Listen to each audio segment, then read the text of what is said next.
Remember that when Jesus called Matthew the tax collector, that night he went to a dinner at Matthew's house. And there he gets confronted, attacked really, by some Pharisees. That's what we're hearing about in this gospel text today. And it's early on in the public ministry of Jesus. The Pharisees are embroiled in the typical political and religious squabbles of their time, not at all knowing what to make of this unusual new rabbi. We can imagine Jesus thinking to himself, can't we talk about this in a different way? But they keep throwing their jabs.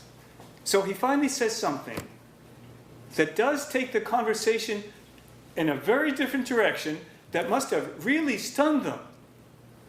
Jesus talks about the bridegroom and his attendants and wine, thinking about a feast. Nice poetic imagery to change a really nasty tone of the conversation, and so much more. What's all this talk of a bridegroom? Actually, Jesus is saying some things that were so amazing to the Pharisees, to all of us, and particularly to the Pharisees, and they would have been left speechless.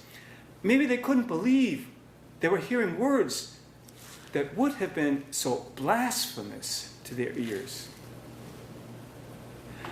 They knew very well all sorts of texts in the Old Testament that talk of God's relationship with his people Israel. God is the bridegroom.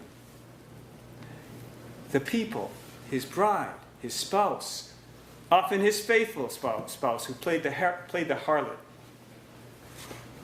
So early on in his ministry, Jesus is unmistakably identifying himself as the divine bridegroom, God himself. It really was a game changer that took what was going on to another level than the typical political squabbling of any time, anywhere. It will lead to Jesus' death, through which we find life. At the same time, he was saying something that they were simply unwilling to hear, which Jesus so much wants us to understand, as St. Matthew had understood that day. If Jesus is the bridegroom, who is the beloved bride? That day was proclaimed a truth that God has been shouting out to us time after time. We are the bride, his chosen people, his beloved, in the church, and in her, us. God is madly in love with you.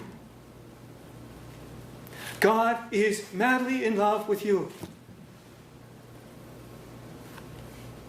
Let that sink deeply into your heart. It's the greatest game changer.